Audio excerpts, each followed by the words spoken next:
আসসালামু আলাইকুম প্রিয় বন্ধুরা, কেমন আছেন? আশা করি আল্লাহর রহমতে আপনারা ভালো আছেন। আমিও আল্লাহর রহমতে ভালো আছি।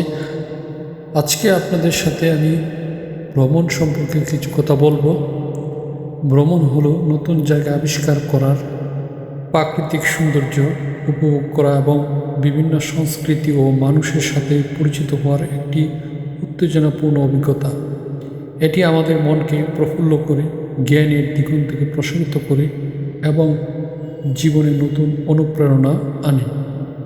ভ্রমণের সুবিধা: মানসিক প্রশান্তি। প্রকৃতির মাঝে সময় কাটালে মানসিক চাপ কমে এবং মন ফ্রেশ হয়ে যায়। জ্ঞান বৃদ্ধি। নতুন স্থান, ইতিহাস ও সংস্কৃতি সম্পর্কে জানা যায়। স্মৃতি তৈরি। ভ্রমণের মাধ্যমে জীবনের সেরা কিছু মুহূর্ত সৃষ্টি হয়, যা আমাদের ভবিষ্যতের জন্য স্মৃতি রেখে যায়। শারীরিক সুস্থতা।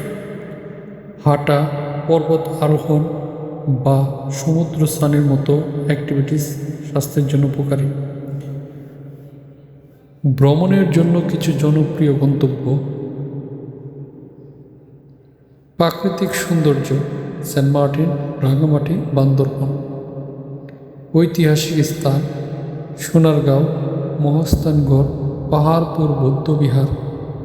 ধর্মীয় স্থান: সোমপুরী বিহার, পুঠিয়া মন্দির, ডাকেশ্বরী মন্দির। ভ্রমণ শুধু বিনোদন নয়, এটি জীবনের একটি গুরুত্বপূর্ণ শিক্ষা। তাই সময় পেলে নতুন জায়গায় ঘুরে আসুন, নিজেকে সমৃদ্ধ করুন।